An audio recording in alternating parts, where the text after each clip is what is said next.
This is the Blueshark R1. Yep, so this is not a toy. This is an e-scooter that is legal to ride on the road, and you do need to have a license to ride a bike to ride this on the public roads. The design of overall is pretty nice and sleek. This is the white version. They come in 8 colors. I think there's some nice funky colors too that can pretty much catch a lot of people's attention. The minimalist design, kind of like a futuristic design here, actually is very nice. A very good touch from a lot of the other scooters I've seen out there, which have a lot very aggressive designs on them. But this is a very simple one, which kind of fits in the electric vibe over here. Now, in terms of the safety, they have a couple of things I want to mention. First off, there are 2 cameras, one in front, one at the back. The front camera acts like a dash cam in front to record what's going on, and that all the video goes up into the cloud. You have to sync your phone to get that to watch the video. The rear camera actually acts as a kind of a blind spot and a reverse camera, because this bike has a walk assist mode, which allows you to reverse the bike with a little bit of assistance.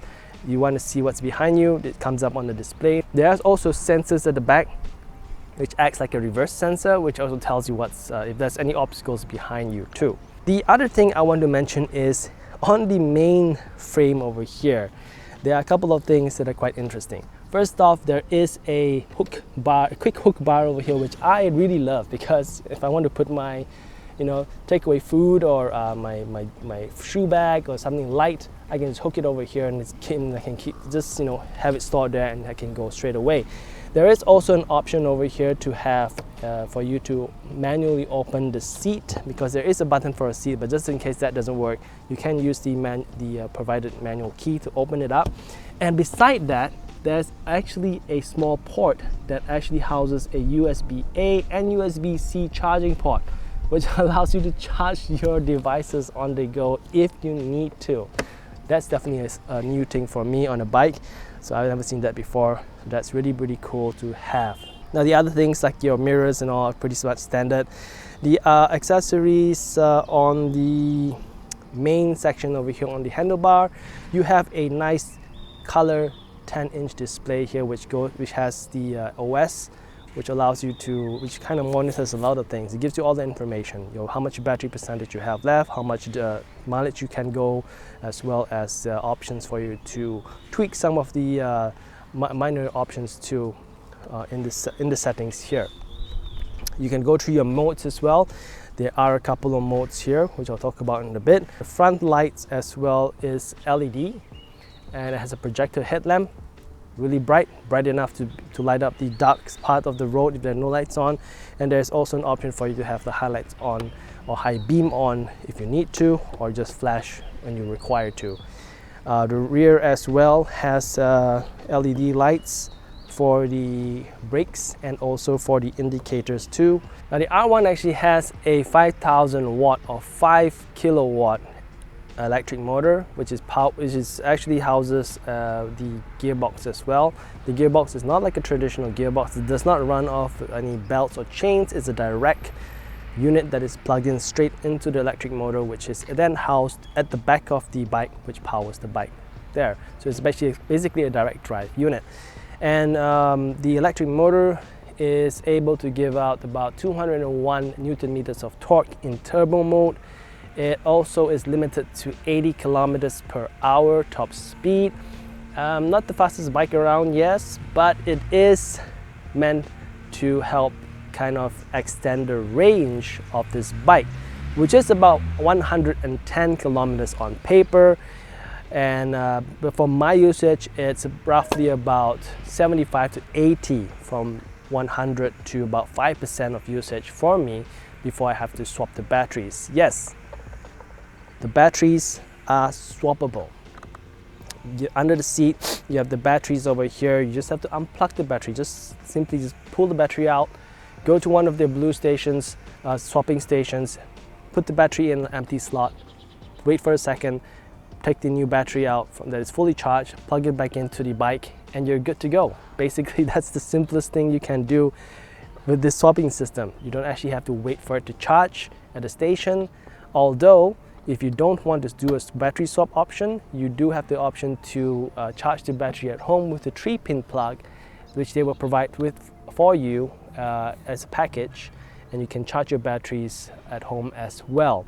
And if you do charge your batteries at home from, let's say, 0 to 100%, it takes about 3.5 hours or 3 hours 40 minutes to charge both batteries up.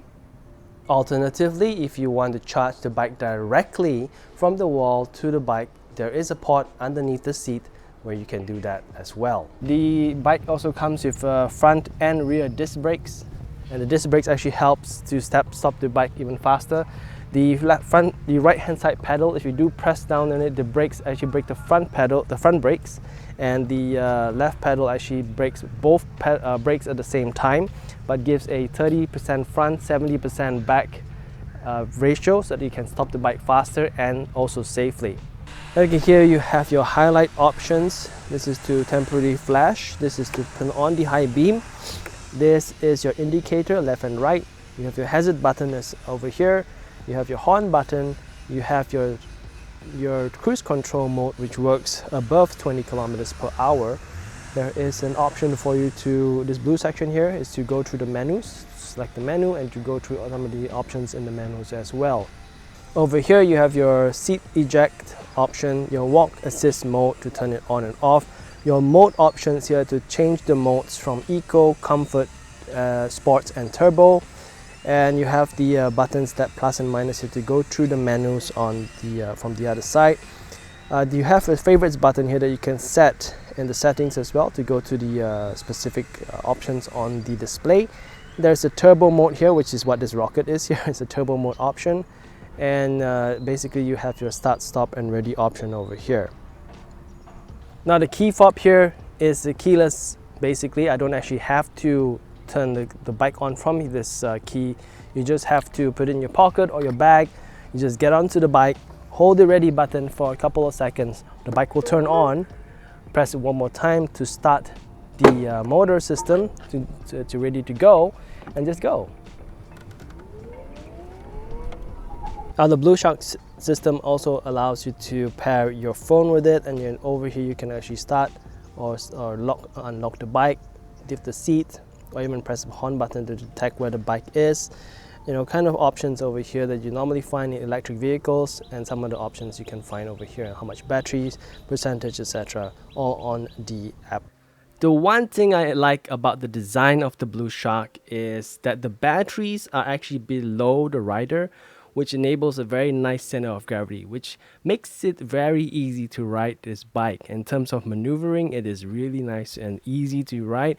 If you've ridden a bike before, this isn't going to be any issue, and definitely you definitely feel the center of gravity where the battery is, and it makes the bike very easy to turn and maneuver with. It's something I like a lot in the terms of the design of this bike and how they did it, the placement of the battery. Now, a frequent question people ask me is, who is this bike for?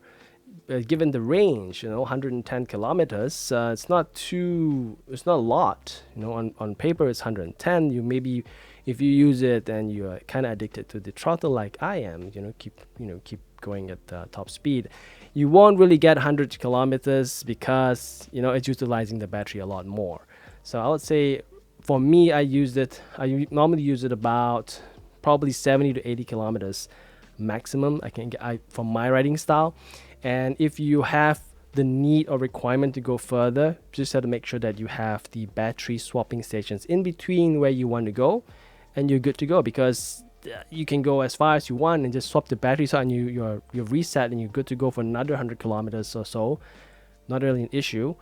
But I think the target audience or the target rider for this bike would be people who are living in more urban areas with things a bit closer to them. So in my experience, for the couple of days I've been riding the bike, going out to like a quick grocery run to pick up some stuff, or even get food nearby at the restaurants, it took me less than 10 minutes to go out and come back quickly, compared to if I driven my car. I had to get in the car, go look for parking, get out, come back.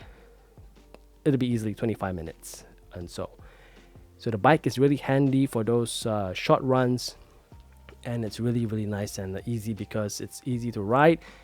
Batteries, you don't have to worry if you're doing short runs because you have a charger at home anyways already, so you just have to charge it up when it's low on battery, and it only takes 3.5 hours like I mentioned. So it's really easy to just quickly charge the battery up for your next run. If you use it short distances, you're probably going to be able to use it multiple times before you actually have to charge the battery too.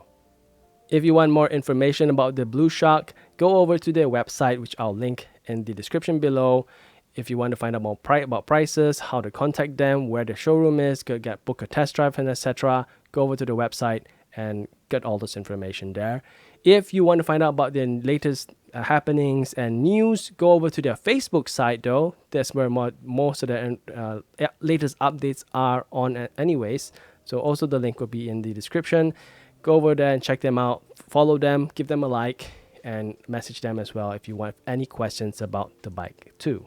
I would like to thank Blueshark for allowing me to take the bike for a couple of days to give it a test and review, and also allowing me to make this video for everybody to share to everyone about the bike itself. By the way, this video is sponsored by Blueshark. I don't personally own the bike, but all my reviews and all my thoughts about it is all on me myself. So thank you very much once again, Blueshark, for reaching out to me, allowing me to review this bike and share it with everyone else.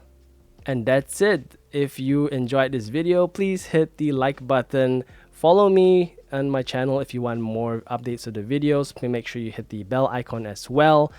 Till the next one, thank you very much for watching, and I'll see you soon. Out.